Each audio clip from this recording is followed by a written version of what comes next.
Assalamualaikum warahmatullahi wabarakatuh. Baiklah, saya di sini akan merangkum materi pendidikan Pancasila. Yang pertama, pengantar pendidikan atau konsep hakikat pendidikan.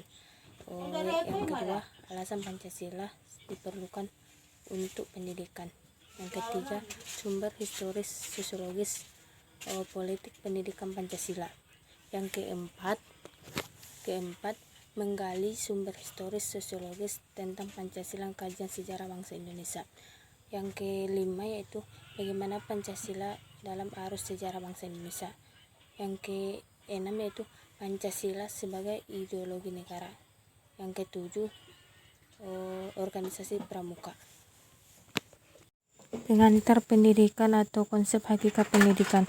Kurikulum pendidikan tinggi wajib memuat yang pertama itu agama, Pancasila, kewarganegaraan, bahasa Indonesia. Bahwa negara wajib memuat kurikulum tersebut. Mahasiswa, kita sebagai mahasiswa diharapkan dapat menguasai kompetensi bersyukur atas karunia kemerdekaan dan Pancasila sebagai dasar negara Indonesia, menunjukkan sikap positif terhadap pentingnya pendidikan Pancasila. Konsep dan urgensi pendidikan Pancasila. Sesungguhnya nilai-nilai Pancasila sebagai pandangan hidup bangsa sudah terwujud dalam kehidupan bermasyarakat. Contohnya percaya kepada Tuhan, gotong royong, bermusyawarah, solidaritas atau kesetiakawanan dan sebagainya. Alasan Pancasila diperlukan untuk pendidikan adalah untuk membentuk karakter manusia yang berprofesional dan bermoral dan berguna bagi masyarakat. Sumber historis, sosiologis, politik pendidikan Pancasila.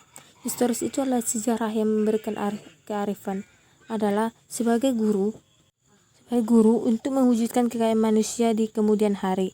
Dengan adanya historis, Anda akan ikut membangun bangsa Indonesia. Sosiologis adalah ilmu yang mempelajari tentang kehidupan antar manusia, latar belakang atau susunan dan pola kehidupan manusia.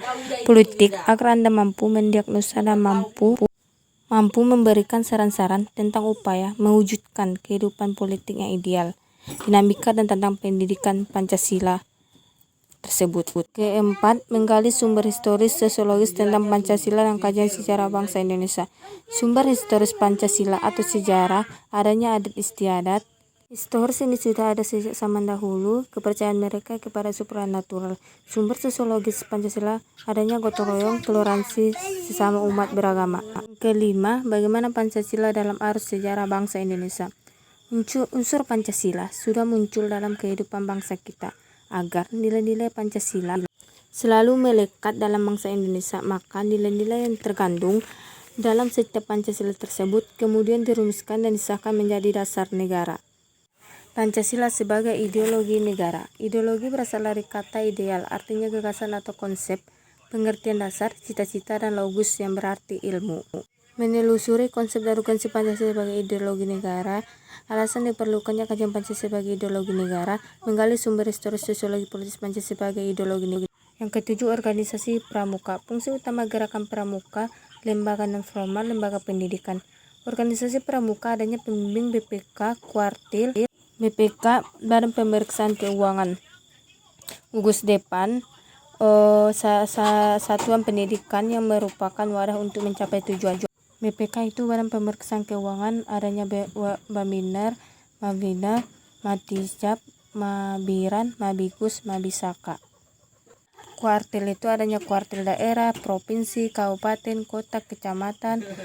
Gudep ketuanya pembina pramuka.